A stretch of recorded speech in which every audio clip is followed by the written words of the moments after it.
Hi, I'm Katie Boyer. Today is the eve of February. Yes, January 31st, and I'm here with movie announcer Phil. What's going on? Well, Dolly goes digital. Yep, with her new album called Backwoods Barbie. And that is Great name. That is quite a name. I can't wait to see the cover for that. Now, this is her first mainstream album in 17 years, and she's putting it out on her own label called Dolly Records. And she's also signed a deal to do a worldwide distribution agreement of it. Now, if you'd like to catch what she sounds like now live, she's going to be down in South by Southwest in March. So go have a listen, go take a look, and we'll be seeing, I guess, lots of Dolly soon. Okay. All right, on to some bad news. NEMESEA cancels tour.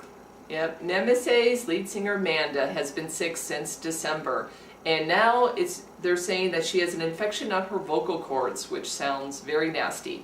So they've had to cancel their tour in February, but they're going to give her some time off. Hopefully she'll heal up really nice, and she'll be back on the road with her band in maybe like March or so. You have heard their music on Lighthouse Rock Show and I believe the indie show here on Phibble, so we really wish her well and speedy recovery. Definitely.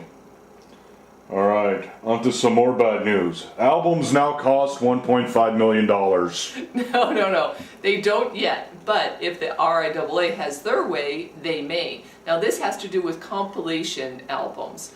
So they're looking at making an infringement for every single song on the compilation album. So that means if you were to copy it and share it with the world, and the album had 10 songs on it, well, 150,000 times 10 equals your 1.5 million. Yep. Yes, so that is quite a hefty sum for that. What do you think, movie announcer Phil?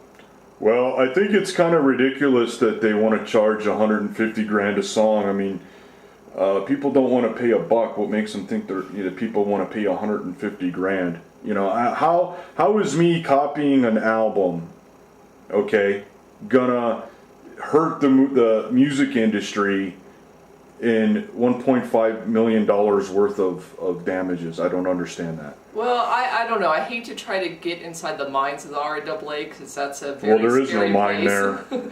Well, it's a scary place, and I'm assuming that they're just thinking that if you're going to share this with the whole world, that maybe that's where the 1.5 million, like if 1.5 million people got this stuff legally and bought it, I don't know. I mean, for 1.5 million bought it for $1 at iTunes, then there you go. Well, it's clear that they don't understand piracy. I mean, I'm not condoning going out there and stealing music, but there's an element of piracy that's good for the industry. I mean, way back when Napster was at its height, record sales were the highest that they were ever. I can't say that. I don't know what I'm trying to say.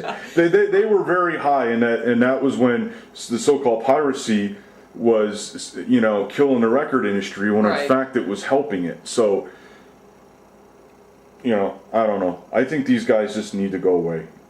Right. Let the indie artists do what they do best, play the good music that the fans actually want to hear, then piracy won't be an issue.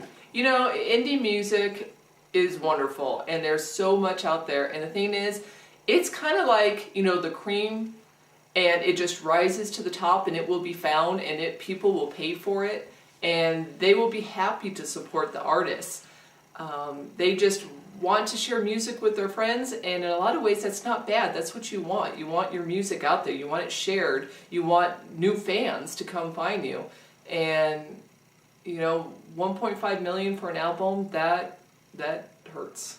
I don't know. Well, who the hell has got $1.5 million anyway? Well, true. If they did, they wouldn't be stealing the album in the first place. Well, yeah, that's well, true. Maybe they would. You know what? My feeling about piracy is that there's an element of dirtbags out there that just want to steal. That's with any industry. Walmart has people come in there and steal shit from their places. I mean, no industry is immune to theft. But I think that, especially nowadays, when there's so much crap out there, that people just want to come on and they want to listen to the music first to see what's good, what isn't. And I think what's good, they go out and buy. There's still record sales. Numbers, the album sales are going up, just not in physical media. Right. If you look at the reports coming out, they're all going up. People aren't just stealing music and walking away. They're actually buying it as well. Well, it's just a different world, and obviously we all know this. Labels have not caught up with it, and they're still in it for just the money. And way back when we bought albums, we only got to hear maybe 1 or 2 tracks, and we just would buy the whole album anyway. Go into Tower Records and buy the latest whatever because we just knew it was going to be good music. Well, that's not how it is anymore, and the labels made it that way.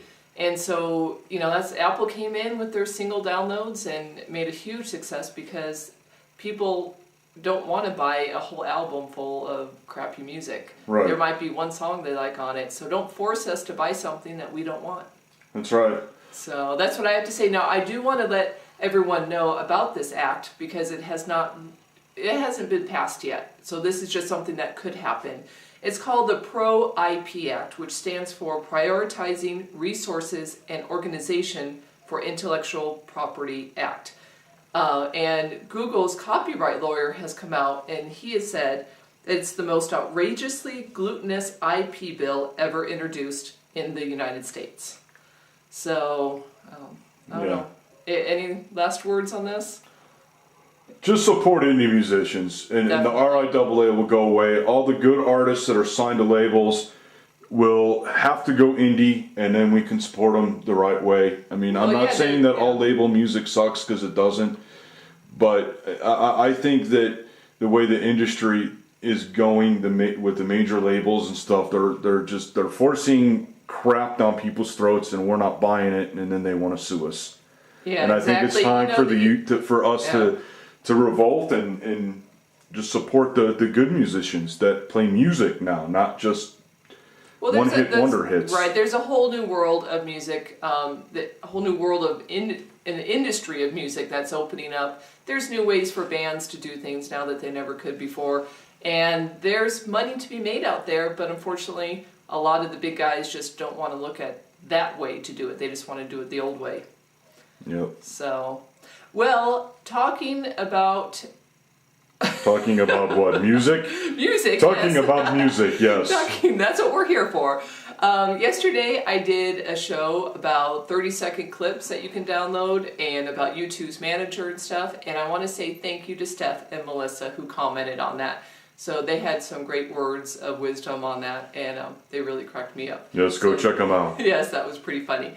And then tonight we have an all-new indie show on Phibble Radio and also Lighthouse Rock show on Phibble Radio. So, movie announcer Phil, do you know what's coming up on the Lighthouse Rock show tonight? Yeah, if you guys like Tool, Lizzie Borden, and Armored Saint, you got to listen. It's going to be a good show. All right. And I'm going to let you know what I'm going to have the next week, or Lighthouse Rocksville is going to have the next week. Yes, 2 totally different people. 2 different people. Yes.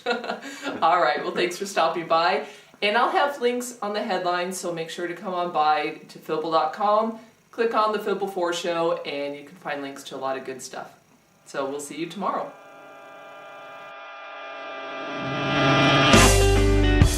Me and my heart of stone would like to walk you home, but you'll get no kiss from me. Romance is like a parasite, prisoner, treat me right, a river, all your face you flee. Better off just staying down.